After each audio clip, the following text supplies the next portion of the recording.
Franck Boutet est ingénieur, urbaniste. Il a été formé à l'architecture et il s'est très vite investi sur les questions durables, les questions d'écologie.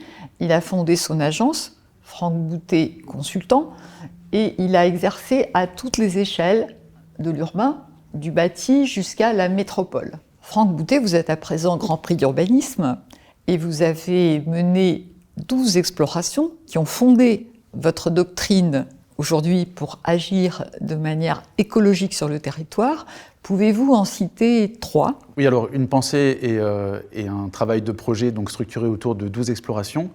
Je vais en citer 3 peut-être là maintenant. Donc la première, qu'on a appelée la ville dessinée par la contrainte. Alors c'est mu par l'idée que très souvent sur les opérations d'aménagement, en fait, on identifie les contraintes pour d'abord les éliminer. Mais ce faisant, en fait, on renchérit considérablement le coût du foncier, le coût de l'aménagement, et parfois, finalement, on fait même capoter les opérations. Donc nous, on s'est dit, il faut qu'on puisse faire autrement, finalement, faire corps avec la contrainte.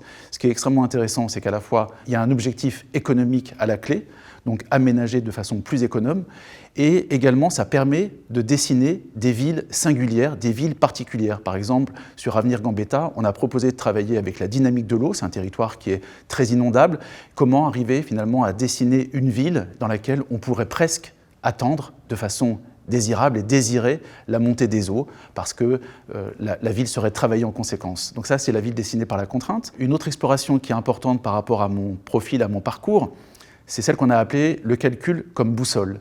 Alors c'est que, évidemment, aujourd'hui, on fait de la transition écologique parfois de façon un peu incantatoire. On passe d'une pensée unique à une autre, le béton à un moment, le bois à un autre moment, l'énergie à un moment, le carbone à un autre. En fait, il faut arriver à équilibrer tout ça, et une façon d'équilibrer est d'une certaine façon de mettre la donnée, la science, la rigueur au service du projet, et au service de la décision. En fait, c'est le calcul, c'est l'approche calculatoire, l'approche paramétrique. Donc, c'est une façon de désidéologiser les débats sur la ville et l'aménagement du territoire. Troisième exploration dont j'ai envie de parler là maintenant, c'est celle qu'on a appelée le métabolisme urbain. En fait, c'est une façon à la fois d'aborder l'ensemble des sujets d'une manière holistique, transversale et à toutes les échelles. C'est ça qui est important, à mon sens, aujourd'hui. Il faut sortir des oppositions entre ville, campagne, entre territoires diffus, territoires intenses, etc. Il faut beaucoup plus construire, finalement, des nouvelles coopérations territoriales, des nouvelles synergies entre territoires et arriver à donner des feuilles de route de transition pour chacune des entités. C'est ça, l'approche du métabolisme urbain. Vous avez beaucoup insisté sur apprendre du Sud, le Sud comme horizon, au regard de l'évolution du climat en Europe. Que pouvez-vous nous en dire ? Alors, on a eu l'occasion assez tôt, dès 2010, donc au début de la pratique de l'agence sur les projets urbains et les grandes échelles, de travailler déjà sur des projets, on va dire, d'écologie du Sud, donc des projets au Maroc, avec Bernard Reichen, qui était un vrai compagnon sur ces projets à l'époque. Donc on a travaillé à Casablanca, sur le territoire d'Anfa, donc ancien aéroport converti en projet urbain, enfin en nouveau quartier, et la ville nouvelle de Zenata. On a beaucoup appris finalement déjà au Maroc et dans les climats du Sud, avec l'idée que c'est là peut-être où on a inventé d'une certaine façon une forme de proto-écologie. Alors c'est vrai aussi pour tout le bassin méditerranéen d'ailleurs, une forme de proto-écologie donc, du bassin méditerranéen qui consiste en une forme d'intelligence, d'adaptation des hommes à leur milieu, à leur environnement. Donc c'est une approche très local, très bon sens, très low-tech, donc de l'environnement comme milieu. Et on a théorisé avec Bernard ce qu'on a appelé donc l'écologie du Sud. Ce faisant, on a continué à cheminer et sur des projets qui n'étaient pas spécialement situés dans le Sud aujourd'hui, on s'est dit, avec le changement climatique, finalement, partout dans l'hémisphère nord, on hérite d'un Sud, ce qu'on a appelé donc le Sud comme horizon. Par exemple, à Paris, en 2050, il fera le climat de Séville, en 2100, le climat de Tanger.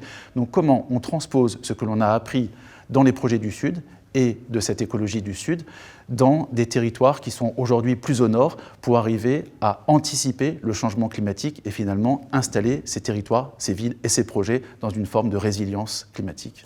Aujourd'hui, Grand Prix d'urbanisme, vous vous sentez une responsabilité pour diffuser des messages sur la manière dont l'urbanisme peut aider à construire un projet pour la France. Donc Grand Prix d'urbanisme, c'est un honneur, mais c'est surtout un engagement et une responsabilité. Par rapport à cette question du projet France, en fait, il y a un peu deux dynamiques complémentaires qui dessinent ça. D'un côté, il y a des politiques internationales et des politiques nationales, des scénarios, mais ce qui manque très certainement, c'est une forme de territorialisation, comment on fait atterrir finalement ces politiques publiques, ces politiques nationales et ces scénarios sur les territoires. Et de l'autre côté, on a l'habitude de travailler sur des projets de bâtiments, sur des projets de quartiers, à parfois des petites échelles. On a eu quelques occasions de travailler à l'échelle métropolitaine. Et en fait, il y a un vrai enjeu finalement à dépasser les périmètres, les échelles de projets urbains pour arriver à finalement esquisser une forme de projet France, comme on le ferait pour un plan guide à l'échelle d'un quartier ou d'un territoire, mais vraiment à l'échelle de la France. Ce qui oblige évidemment à penser à la fois une stratégie énergétique territorialisée, un plan des mobilités à l'échelle de la France, qui oblige à repenser l'organisation des établissements humains. Il faut se concentrer aujourd'hui sur ce qui est déjà artificialisé, ce qui est déjà construit. Donc ça ne veut pas dire simplement les métropoles, mais les métropoles, les villes moyennes et petites, les villages, donc se concentrer sur ce qui est déjà artificialisé et construit. Donc ça dessine finalement une forme de nouvelle géographie de l'habité, une nouvelle géographie de la mobilité. Voilà, ce sont quelques premières grandes lignes de ce que pourrait être un projet pour la France. Merci Franck Boutet. Merci Ariella.